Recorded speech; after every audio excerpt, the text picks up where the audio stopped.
Good evening, and welcome to Chemistry Live at 5. Today's edition, a further look into the element calcium and how it helps the body function properly every day. We will now go live to reporter Ian McClellan, who is speaking with some student athletes and experts in the field of calcium. Ian? Thanks, Ian. I'm now here with Dr. John Hugh Gillis, basketball superstar Callum McDonald. It's a pleasure to be here. So Callum, do you believe you get enough calcium in your diet on a daily basis? Yeah, I do believe. I always try to get 1,300 milligrams in my diet, which is the daily recommendation for people my age. What kind of foods do you eat to get this much calcium? I always try to eat calcium-rich foods such as milk, canned fish, yogurt, cheese. That is just great. Thank you, Callum. It's a pleasure to be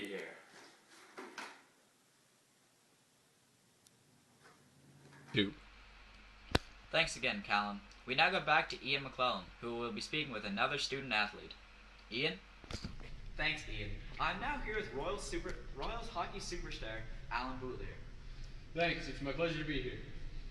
Alan is wearing the number 20 this season for the Philly Royals. He decided to wear number 20 to support the atomic number for calcium. So, Alan, do you believe that calcium is an important part of your diet? Oh yes, it's a very important part. It helps me give 100% all the time in every game. It helps the muscle contractions, including my heart rate. Oh yes, heart rate. And it helps the clotting of my blood and transportation of it. Oh great.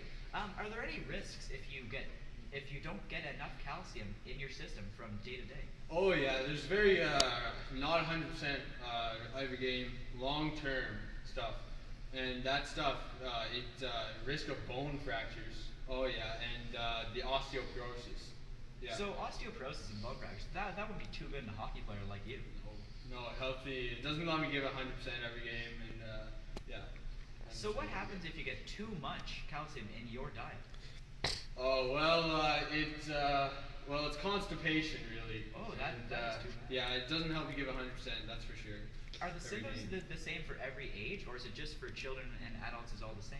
Well, that's a good question, and for seniors actually, and older people, the kidney stones and prostate cancer is actually very serious, but more research needs to be done for all this to be proven.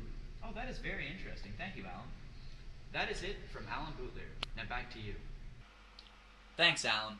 We will now go live yet again to Ian McClellan, who will be speaking with some of the biggest producers of calcium in the world. Ian? Thanks, Ian. I'm now here at Leanne Holstein's with the great Leanne Atwood Revival. Cows are one of the top producers of calcium in the world. So, how do you feel being one of the top calcium producers?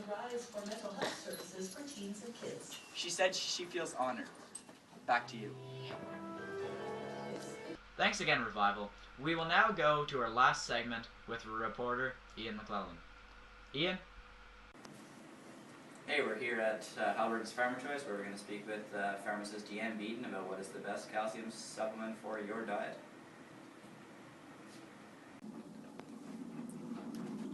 As a pharmacist, to recommend a calcium supplement, we usually go with a calcium carbonate because you get the most calcium per tablet. This one has 500 milligrams of calcium, and usually the recommended daily dose is 1,000 to 1,500, so you could take 2 to 3 tablets per day if need be. Also, to help it to be absorbed, we usually recommend going with a vitamin D supplement separately to help it to be absorbed. You can get some options that have the calcium and the vitamin D together in one tablet, if that is a preference for you. And sometimes for the elderly or people that have any trouble with their stomach, we do recommend a calcium citrate. Doesn't require food to be absorbed, a little bit easier on the stomach and not as many side effects. Well, that concludes our segment for tonight's show. Remember to tune in next week when we study vegetables, fruit or foe. Well, from all of us here at Chemistry Live at 5, stay classy, San Diego.